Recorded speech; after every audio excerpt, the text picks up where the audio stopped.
बार पवित्र दिन जो कोई शनिवार को मनाते हैं, कोई रविवार को मानते हैं, कोई सोमवार को भी मानते हैं। तो आज का दिन है प्रभु का दिन। आज का दिन किसके दिन है? प्रभु का दिन है। आज का दिन विश्राम बार। तो हम इस वचन को हम आज देखेंगे। विश्राम बार का महत्व के बारे में हम थोड़ा सा देखेंगे।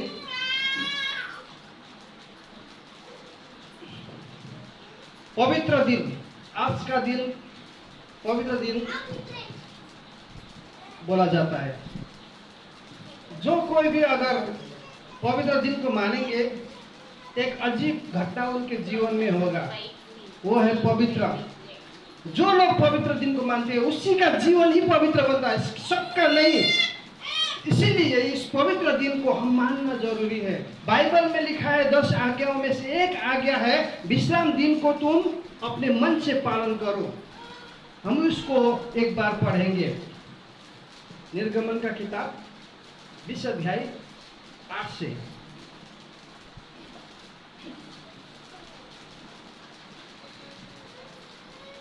जिसको मिला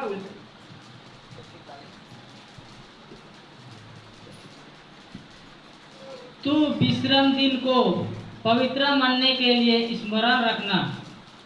9 में 6 दिन तो तू परिश्रम करके अपना सब काम काज करना। 10 में परंतु 7वें दिन तेरे परमेश्वर यहोवा के लिए विश्राम दिन है। उसमें ना तो तू किसी भांति का काम काज करना, और ना तेरा बेटा, ना तेरी बेटी, ना तेरा दास, ना तेरी दासी, ना तेरे पशु, ना कोई परदेशी जो तेरे फाटकों के अंदर हो। और 11 में क्योंकि 6 दिन में यहोवा ने आकाश और पृथ्वी और समुद्र और जो कुछ उनमें है सबको बनाया, और 7वें दिन विश्राम किया। इस कारण यहोवा ने विश्राम दिन को आशीष दी और उसको पवित्र ठहराया। धन्यवाद। विश्राम दिन को पवित्र ठहराया और विश्राम दिन को परमेश्वर ने आशीष दी है। हमें चाहत है अंदर से कि हमें आशीषित लोग बने। हमें अंदर से एक चाहत है कि हम आशीषित लोग बने, लेकिन कैसे? जब तक हम विश्राम दिन को पालन नहीं करते हम आशीषित नहीं बन सकते। प्रियो, इसको परमेश्वर ने, इस दिन को परमेश्वर ने आशीष दी है। अगर आपके मन में हो कि मैं आशीषित बनूं, तो इस आशीषित दिन को मानना जरूरी है। लोग भटकते हैं विश्राम दिन के दिन में भी, वहां जाओ वहां यहाँ जाके कुछ पैसा कमा लूं, ये मन में सोचकर वो बाहर निकल जाते हैं, लेकिन कभी उनके जीवन में आशीष नहीं होता है। हम रविवार को विश्राम दिन मानते हैं। मैं आपको बता देना चाहता हूँ विश्राम का दिन कौन सा है बाइबल के मुताबिक, ठीक है? विश्राम का दिन है शनिवार। जो शनिवार, एक चर्च है जो शनिवार को मानते हैं, वो लोग ठीक करते हैं बाइबल के हिसाब से, लेकिन बाइबल में ये नहीं कहा गया है कि तुम शनिवार को ही तुम विश्राम दिन मानो, लेकिन अपना हिसाब से। भेंटी के बारे में भी परमेश्वर ने कहा है कि तुम अपना मनोचित रीति से भेंटी दिया करो, इतना दो, ये नहीं लिखा है।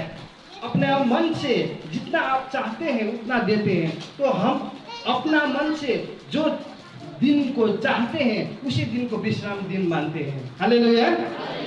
तो शनिवार का दिन एग्जैक्ट टाइम है, समय है कि शनिवार का दिन ही विश्राम दिन के दिन है, बाइबल में लिखा है। लेकिन हम लोग रविवार को मानते हैं, और रविवार को मानने का रहस्य मैं आपको बताता हूँ, ठीक है? गिनती शुरू होता है रविवार से। रविवार, सोमवार, मंगलवार, बुधवार, बृहस्पतिवार, शुक्रवार, शनिवार। ये शनिवार हो गया विश्राम का दिन, अंतिम दिन है शनिवार। उस दिन आराम करते हैं, वो बात सही है, लेकिन हम हमारे सुविधा अनुसार हम इतवार को, रविवार को विश्राम दिन मानते हैं। विश्राम दिन के दिन प्रभु यीशु जी उठे थे। हालेलुया। हम उस दिन को मानते हैं जो दिन यीशु मसीह ने मृत्यु में विजय प्राप्त किया। हालेलुया। इस दिन को हम मृत्यु विजय दिन भी बोल सकते हैं। मृत्यु विजय दिन, जो लोग मृत्यु विजय दिन को मानते हैं उसके जीवन में विजय प्राप्त होगा। तो इस दिन को मृत्यु विजय दिन भी बोला जा सकता है। तो हम रविवार को मानते हैं। हम ऐसे जगह में गए थे जहाँ पर सोमवार को विश्राम दिन मानते हैं वो लोग, क्योंकि उस बगान में सोमवार को बगान बंद होता है। तो वो लोग अपना हिसाब से, अपना सुविधा मुताबिक वो लोग सोमवार को विश्राम दिन मानते हैं। तो हम लोग अपना सुविधा मुताबिक रविवार को विश्राम दिन मानते हैं। लेकिन कौन दिन ये बड़ा बात नहीं है। विश्राम दिन प्रभु के चरण में जाके प्रभु का आराधना करना सबसे बड़ी बात है। ठीक है। तो लेकिन हम लोग क्या करते हैं, अपना ताकत ऊपर, अपना ज्ञान ऊपर भरोसा करते हैं। विश्राम दिन को हम वैसे महत्व नहीं देते हैं। लेकिन जो लोग विश्राम दिन को अपना दिल से आदर करते हैं वो लोग आशीषित होंगे। हम आशीषित होना चाहते हैं, आप लोग भी आशीषित होना चाहते हैं। लेकिन बात यहाँ पर है कि आशीषित दिन तो प्रभु का दिन है। जब हम प्रभु का दिन को मानते हैं ना, आशीषित बन जाते हैं। पवित्र दिन को मानते हैं ना, हमारे जीवन पवित्र बन जाता है। हम विश्राम दिन को मानते हैं ना, हमारे आत्मा में विश्राम होगा। हमारे आत्मा में विश्राम कभी कभी नहीं होता है। डर, भय, चिंता, फिक्री, रोग, बीमार, इस सारे बात से भरा हुआ होता है। लेकिन अंदर में विश्राम नहीं होता है, थकावट सी होती है। लेकिन जब हम प्रभु के दिन को मानते हैं, विश्राम दिन को मानते हैं, हमारे अंदर में, हमारे आत्मा में विश्राम हम लोग पाते हैं। विश्राम दिन का महत्व ये है प्रियो। बाइबल में लिखा है प्रभु का भवन जो है प्रार्थना का भवन है। जब हम प्रभु के भवन में आते हैं, हम प्रभु से कनेक्ट हो जाते हैं। प्रभु से हमारा रिश्ता बन जाता है। प्रभु से हमारा नया क्या बनता है, रिश्ता बनता है। हम प्रभु के नजदीक जाते हैं, प्रभु हमारे नजदीक आते हैं, तो सारे परेशानियां से हम मुक्त हो जाते हैं प्रियो। लेकिन विश्राम दिन को मानना बहुत जरूरी। तो इसलिए जिन लोगों ने भी रविवार को नफरत किया, जिन लोगों ने भी रविवार को अपने से दूर किया, उसके जीवन में विश्राम नहीं होगा, एक नंबर। दूसरा नंबर है पवित्र नहीं होगा, और तीसरा नंबर उसके आत्मा में कभी विश्राम नहीं होगा, चैन नहीं होगा। रविवार एक आशीषित दिन है। परमेश्वर ने 6 दिन तक सारा ब्रह्मांड को रचा, उसके बाद 7वां दिन में परमेश्वर खुद विश्राम किया और हमें बताया कि तुम लोग भी विश्राम करो। लेकिन हम विश्राम करना नहीं चाहते, हम आराम करना नहीं चाहते, हम शांति से रहना नहीं चाहते। हमने खरीद लिया है अशांति को, बेचैनी को खरीद लिया है, खुद है हम जिम्मेवार। प्रभु कहता है तुम आराम करो, तुम विश्राम करो, मेरे चरण में आओ, मैं अपना शांति मैं तुमको दूंगा। लेकिन हम लोग नहीं मानते ना, हम लोग नहीं मानते। एक कहानी मैं आपको बताता हूँ, ठीक है।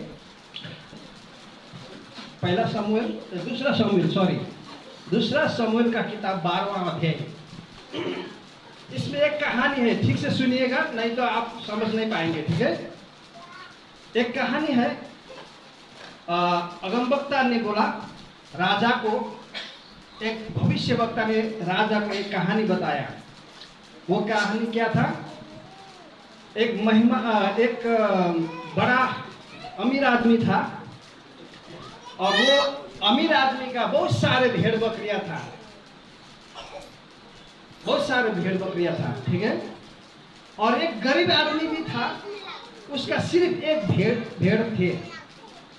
वो भेड़ को अपने गोदी में रख के उसके साथ रहता था, उसके साथ खाता था, पीता था, और उसी के साथ सोता था। उसका जो भी हो, अपना या तो दोस्त या तो अपनापन जो भी है, सिर्फ एक भेड़ है। उसी को एक बेटे की तरह वो पाल पोसता था। वो गरीब था, उसका अपना कोई नहीं था, सिर्फ एक भेड़ था, उसी के साथ वो रहा करता था। तो एक मेहमान आया। मेहमान आने के समय में वो अमीर आदमी जो है उसका अनगिनत भेड़ बकरियां है, लेकिन उस मेहमान को देने के लिए वो क्या किया, वो गरीब आदमी का भेड़ को ले जाकर काट दिया। वो गरीब आदमी रोने लगा। वो गरीब आदमी के मन में बहुत चोट आई शायद, क्योंकि उसका तो जो भी था वही एक भेड़ था, उसके गोद में खेला करता था, उसके साथ खाता था और उसी के साथ सोता था।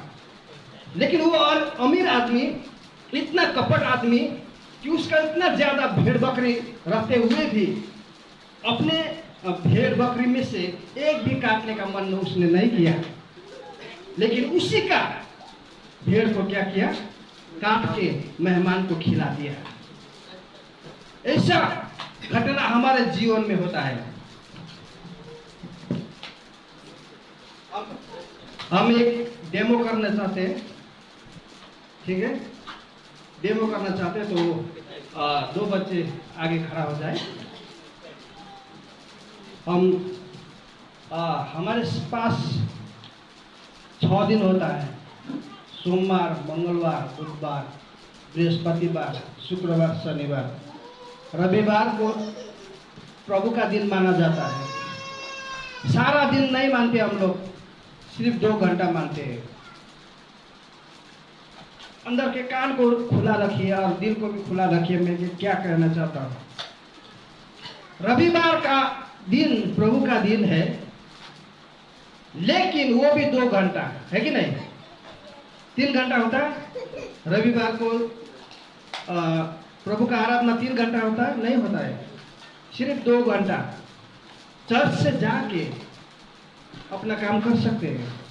लेकिन सोमवार भी हमारा है, मंगलवार भी हमारा है, बृहस्पतिवार भी हमारा है, बुधवार भी, शुक्र शनि सारा दिन हमारा है, ठीक है।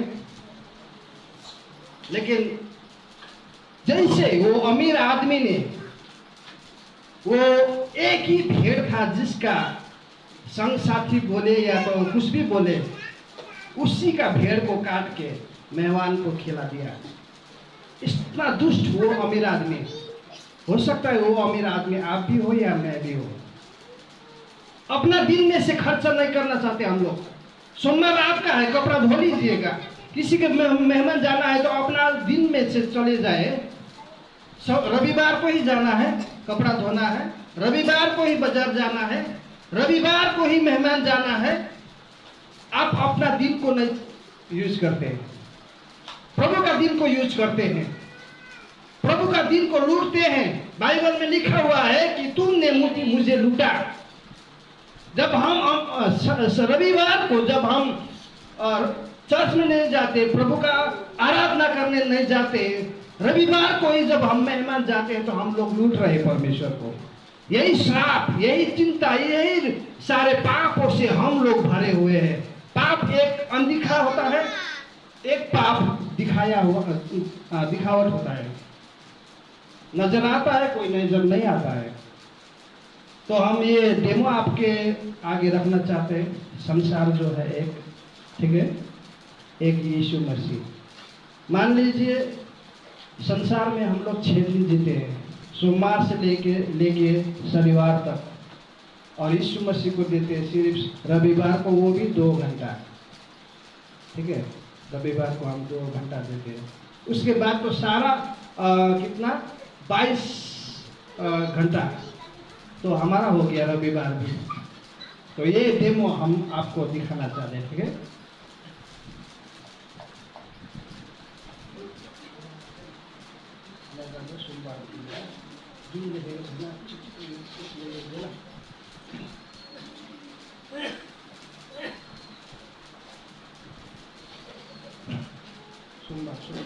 सोमवार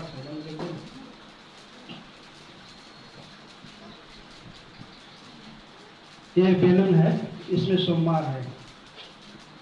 ये हमारा जीवन है। हम किसको देते हैं, यीशु मसीह को या संसार को या किस दुनिया को। मान लीजिए सोमवार हमारा है, परमेश्वर ने दिया है ना, ये हम इस बच्चे इसको देंगे, संसार को, ठीक है। सोमवार को हम दुनिया को दे देते हैं, मंगलवार ये मंगलवार है, ये मंगलवार भी हम संसार को ही दे देंगे, ठीक है। उसके बाद बुधवार आ गया, ठीक है, ये भी संसार को दे देंगे, ठीक है। उसके बाद बृहस्पतिवार, ठीक है, ये बृहस्पतिवार भी हम संसार को ही दे देंगे, ठीक है। उसके बाद शुक्रवार भी हम संसार को दे देंगे। ये तो मतलब ये तो परमेश्वर ने दिया ही है, इसमें पाप नहीं है, ठीक है।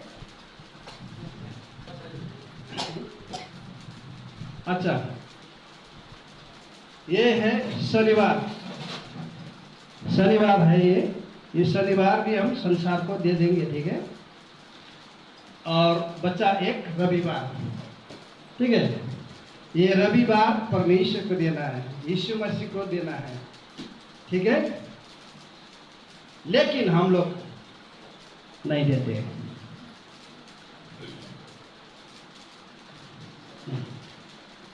अब चलिए आइए, बाद में हम देंगे, लेकिन अभी हम नहीं देंगे। हमारा चरित्र इसमें दिखना चाहिए, ठीक है। उसको धक्का नहीं लगा, उसके मन में धक्का नहीं लगा। परमेश्वर के मन में तो और भी ज्यादा धक्का लगेगा जब हम आप विश्राम दिन को नहीं मानेंगे। सोमवार से लेकर शनिवार तक हमारा दिन है, लेकिन रविवार हम प्रभु का दिन को मानते हैं, लेकिन वो भी हम नहीं दे सकते प्रियो। ये है हमारा पाप।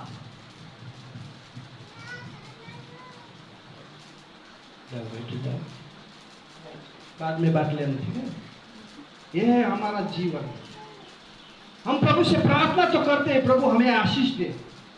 हम प्रार्थना तो करते हैं, प्रभु हमें फला फूला।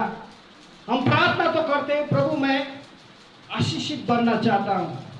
हम प्रार्थना तो करते हैं, प्रभु मैं पवित्र बनना चाहता हूँ। जब पवित्र दिन को नहीं मानते तो किस तरह से हम पवित्र बनेंगे? जब विश्राम दिन को जब हम नहीं मानेंगे तो हमारे दिल में कैसे विश्राम होगा, कैसे चैन आएगा, कैसे शांति आएगा, कैसे प्रभु से हम भेंट कर पाएंगे, कैसे प्रभु को हम देखेंगे, कैसे प्रभु को आराधना करेंगे जब हम विश्राम दिन को ही नहीं मानते। जब आप नहीं मानते तो आपके बाल बच्चा भी और नहीं मानेंगे। जब आप मानेंगे तो आपका बाल बच्चा मानेंगे। विश्राम बार का तो बहुत महत्व है प्रिय।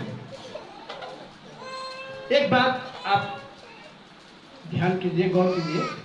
जो लोग लगातार विश्राम दिन को मानते हैं और जो लोग कभी कभी मानते हैं, उन दोनों को मतलब मिलाकर देखिएगा। उसका जीवन, उसका कैरेक्टर, उसका बोलना, उसका खाना, उठना बैठना अलग दिखाई देगा आपको। लेकिन जो लोग लगातार बारंबार प्रभु के भवन में आते हैं, विश्राम दिन को मानते हैं, उसका जीवन अलग होगा। हम लोग प्रभु को कहते हैं, प्रभु मैं आपको महिमा दूंगा, प्रभु मैं आपको प्रशंसा दूंगा। महिमा प्रशंसा तो तब हो जाता है जब हम प्रभु का भवन में आते हैं। जब हम प्रभु के भवन को अनदेखा करते हैं, प्रभु के भवन को हम अनादर करते हैं, तो प्रभु का महिमा नहीं होगा। 10 आज्ञाओं में से एक आज्ञा मैंने पहले बता दिया कि एक आज्ञा है विश्राम दिन को पालन करो, विश्राम दिन के पालन करो। तो हम कितना विश्राम दिन को पालन करते हैं? प्रभु यीशु मसीह ने जब क्रूस में अपना लहू बहाया तो हमारे पापों का क्षमा का प्रार्थना कर दिया है। हम सभी लोग पाप से क्षमा पाए हुए लोग हैं। तो प्रभु से हम अभी इस वक्त यही प्रार्थना करेंगे, प्रभु मैंने एक नया बात पाया कि मैं तुम्हारा विश्राम दिन को पालन करूं।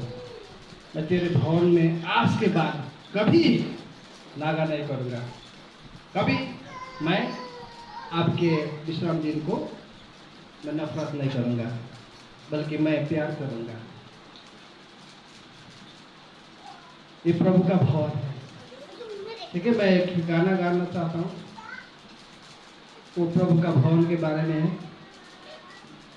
और अपनी आंखों को बंद कीजिए आप लोग। अगर आप घुटना में आना चाहते हैं तो ठीक है। प्रभु से कहिए गया कि प्रभु मुझे क्षमा कर, मैंने आज तक आपके विश्राम दिन को ठीक से नहीं जाना, आपके विश्राम दिन को ठीक से नहीं समझा, तो मैं इस वक्त में क्षमा मांगना चाहता हूँ। आप लोग सभी लोग, मैं निवेदन करता हूँ, आप लोग आँख से बंद कीजिए और प्रभु से कहिए, प्रभु मैंने जो भी भूल किया, जो भी पाप किया, आज मैं क्षमा मांगना चाहता हूँ और मैं विश्राम दिन को पालन करूंगा। आज के बाद मैं तुमसे वादा करता हूँ। आप अपना मन में वादा कीजिए प्रभु से कि प्रभु आज के बाद मैं कभी भी मैं विश्राम दिन को नफरत नहीं करूंगा, क्योंकि मैं आशीषित बनना चाहता हूँ। मेरा बेटा बेटी को मैं आशीषित देखना चाहता हूँ, मेरे पोता पोती को आशीषित देखना चाहता हूँ, मैं खुद आशीषित बनना चाहता हूँ, मैं पवित्र बनना चाहता हूँ और आपके विश्राम दिन को मैं पवित्र मानता हूँ। आज के दिन जो विश्राम का दिन है उसको मैं मानना चाहता हूँ। आज के बाद इस तरह से आप प्रभु से प्रार्थना करेंगे, ठीक है?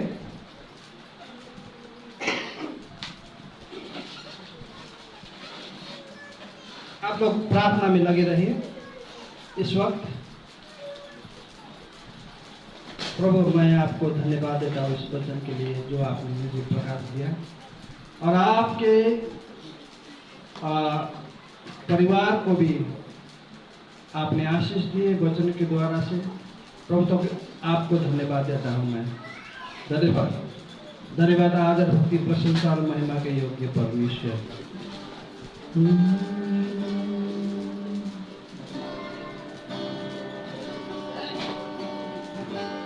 सारे जग का रखवाला परमेश्वर पवित्र है। सारे जग का रखवाला परमेश्वर पवित्र है। आ जाओ तुम बन के पवित्र, आ जाओ तुम बन के पवित्र। यीशु बुलाता है, यीशु बुलाता है। सारे जग का रखवाला परमेश्वर पवित्र है। इस समय आपका दिन है, प्रभु से प्रार्थना कीजिए। आपका समय है ये, प्रभु से जुड़े रहिए। प्रभु से कहिए कि प्रभु मैं आज के बाद शक्तिशाली इंसान बन के जीना चाहता हूँ, मैं आपके हाथ पकड़कर जीना चाहता हूँ, मैं आपके विश्राम दिन को पालन करना चाहता हूँ, और मैं अपना आत्मा में भी विश्राम पाना चाहता हूँ। मैं बेचैन हूँ प्रभु, मैं अशांति से भरा हुआ हूँ, मुझे विश्राम चाहिए प्रभु। और आज के बाद मैं आपसे वादा करता हूँ कि मैं आपके विश्राम दिन को पालन करूंगा, मैं पवित्र बनना चाहता हूँ प्रभु। और आज के बाद मैं वादा करता हूँ आपके पवित्र दिन को मैं पालन करूंगा। आप अपना मुंह खोलिए, शैतान आपके मुंह को बंद कर रखा है तो खोलिए और प्रभु से प्रार्थना कीजिए, प्रभु मुझे क्षमा कर, मैंने आपके विरुद्ध में पाप किया, आपके विश्राम दिन को मैंने नफरत किया, आपके विश्राम दिन को मैंने अपने से दूर रखा, और मेरा जीवन में भी अशांति से भरा हुआ है और बेचैनी से भरा हुआ है। आज के बाद मैं विश्राम लेना चाहता हूँ प्रभु। आप अपना मुंह खोलकर शैतान को मुंह तोड़ जवाब देकर प्रभु से जुड़े रहिए। शांति मिलेगा तुम्हें यहाँ पर, मुक्ति मिलेगा तुम्हें यहाँ पर, शांति मिलेगा तुम्हें यहाँ पर, आनंद मिलेगा तुम्हें यहाँ पर। आ जाओ तुम बन के पवित्र, आ जाओ तुम बन के पवित्र यीशु बुलाता है, यीशु बुलाता है। सारे जग का रखवाला परमेश्वर पवित्र है। ये भवन है उसका प्रार्थना का घर पवित्र है। ये भवन है उसका प्रार्थना का घर